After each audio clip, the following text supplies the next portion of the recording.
lòng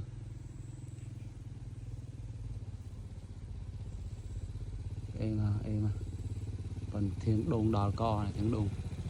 con này không chạp đa cái nhà bà ọt chỗ nó rồi mày nâng phải cho bay khăm 4 khăm rồi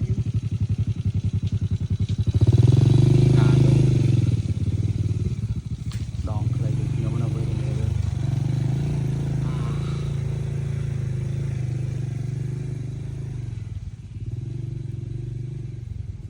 về tới này tiền cái nhà về tới này tiền